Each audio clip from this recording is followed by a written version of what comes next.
Hi,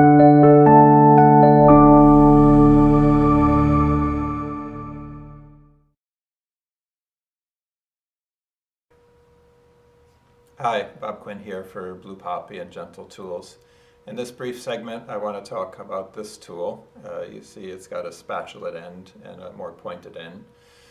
We call it the scar Teishin, but it also has use on the face for both beauty treatments and for treatments for PTSD, oddly enough. So this tool is handmade here in Portland, Oregon. It's made of copper, and it's made by a master blacksmith who trained 12 years in Japan. He also had a year of training in Israel. A true master, recognized as such here locally. Number of techniques available with this, and I'll show them on a live model in just a moment.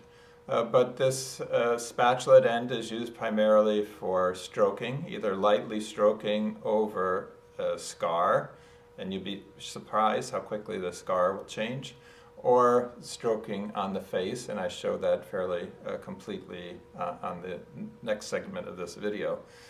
This can be used as a tapping, for a tapping technique, or can be placed and gently vibrated down.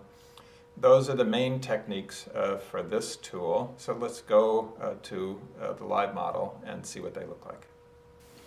So let's look at how to use this tool to work on a scar. So we have a make-believe scar here. Pretend that this line of ink is a scar. So the first thing we want to do is check how the tissue plays across the scar so we identify areas where the tissue is tighter. We can do it this way as well, and we want to feel along the scar to see if there are any nodulations. Those are the areas we would want to focus our work. We use this very flat. So if I want to work this area of the scar, I'm going to use my thumb to pull in this direction, and the scar goes in this direction. It looks like this. And you might think you have to get strong in your technique to make a change. It's just not true. Gentle work actually is better. We can work the scar along the length of it. We can go across. You don't want to do too much. Then go back and check against your baseline findings. After you've done a few minutes on it, that's enough. Anything that's still a tight little nodule, just do some direct moxa on there, maybe 3 half-rice cones. So that's what this tool is used for with the scars. We want to show now what it looks like on the face. So let's look at how we can use this tool in the face.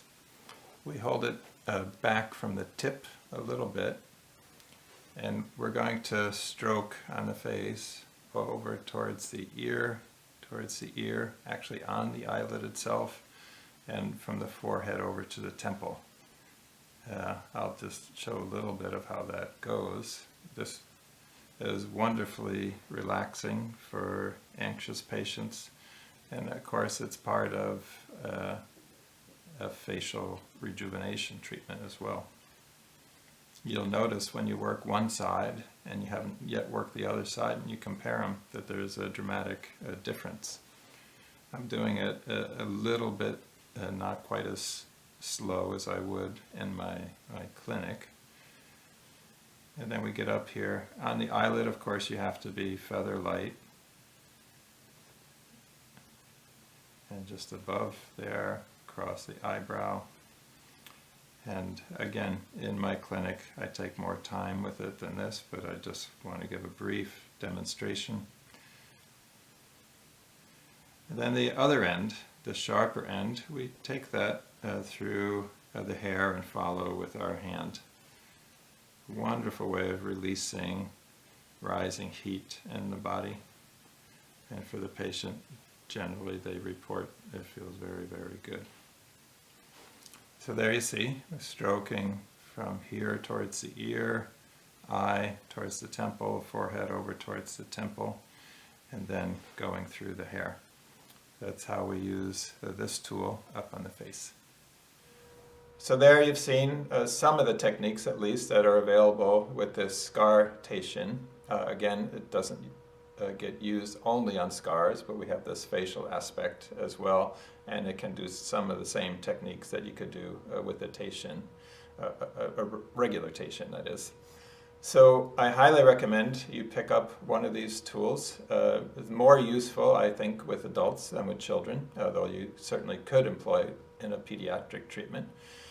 And particularly this facial stroking is very, very popular with my patients. They feel so grounded and calm afterwards, and they look generally 3 years younger. And of course, no one argues with that. Very affordable, lifetime quality tool. You buy it once, it's yours forever, not like a disposable acupuncture needle.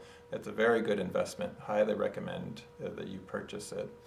And be glad to get your feedback. You can reach me here at Blue Poppy. I'm very interested in this tool, particularly the facial work.